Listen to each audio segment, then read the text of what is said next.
ঢাকায় মহাসমাবেশ অনুষ্ঠিত হবে ইনশাআল্লাহ। সেই দিন ঢাকাবাসী আপনারা কি সত্যিকারের অতিথির দায়িত্ব পালন করার জন্য প্রস্তুত আছেন? আমি আপনাদেরকে আজকে থেকে সেই প্রস্তুতি নেওয়ার জন্য আহ্বান জানিয়ে রাখলাম।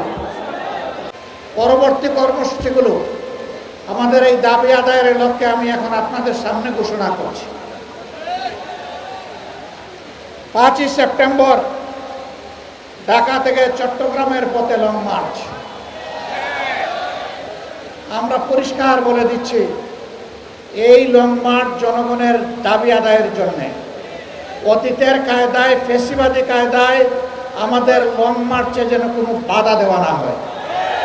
যদি বাধা দেওয়া হয়, লং মার্চ দ্বিগুণ শক্তিতে তার গন্তব্যে পৌঁছে যাবে ইনশাআল্লাহ। সম্মানিত ভাইরা, 19 সেপ্টেম্বর ঢাকা থেকে আমরা রংপুর পৌঁছবো ইনশাআল্লাহ।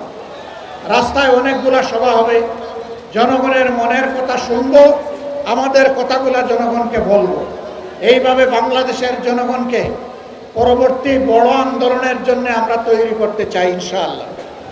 10 অক্টোবর শনিবার ঢাকা থেকে খুলনা, খুলনা থেকে যশোর, কুষ্টিয়া হয়ে ইনশাআল্লাহ আবার আমরা ঢাকায় ফিরব।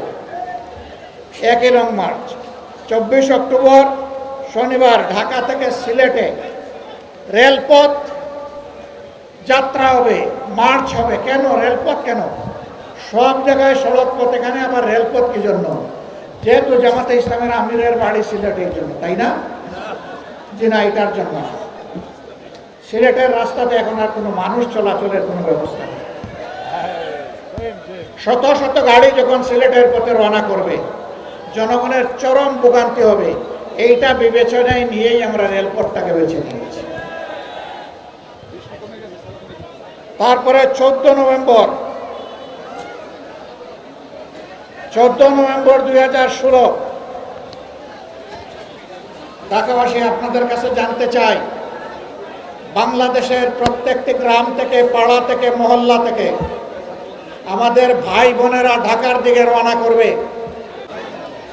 এখন আমাদের দাবিগুলা সচিবালয়ের কানে পৌঁছানোর জন্য, সংশ্লিষ্ট মন্ত্রীদের কানে পৌঁছানোর জন্য এখন আমাদের অবস্থান ধর্মঘট থেকে, কর্মসূচি থেকে সচিবালয়ের দিকে আমরা যাব। এই সচিবালয় কোনো দলের নয়। এই সচিবালয়ের প্রত্যেকটি ইট, বালু, পাথর, নুড়ি, মিস্ত্রির হাত, রড, সিমেন্ট সবগুলো এইগুলো এই দেশের জনগণের সম্পত্তি। সচিবালয়ে যারা বসে আছেন, মন্ত্রী হন, এমপি হন, জনগণের কথা শুনতে হবে, জনগণের কথা মানতে হবে। আজকের মতো আমাদের দাবি খুবই অল্প। আমার চুলায় গ্যাস চাই, আমার মাকে আর কান্নাবেন না, ঘরে ঘরে বিদ্যুৎ চাই, সংসদের ভিতরে আর মিথ্যা বিবৃতি দিবেন না, খাবার জন্য বিশুদ্ধ পানি চাই, আমাদের যানবাহনের জন্য পর্যাপ্ত গ্যাস চাই। ইতিমধ্যে এলপিজির দাম বাড়িয়েছেন, প্রত্যাহার করুন, প্রত্যাহার করুন। না করলে আমরা সংশ্লিষ্ট দপ্তর ঘেরাও করতে বাধ্য হব। আর দাম বাড়ানোর দিকে হাত বাড়াবেন না। গ্যাসের দাম বাড়ানোর পায়তারা করছেন, আমরা বুঝতে পারছি। সংকট তৈরি করার পরবর্তী পদক্ষেপ হচ্ছে দাম বাড়ানো। আমরা তা হতে দেব না। আপনারা তৈরি আছেন তো?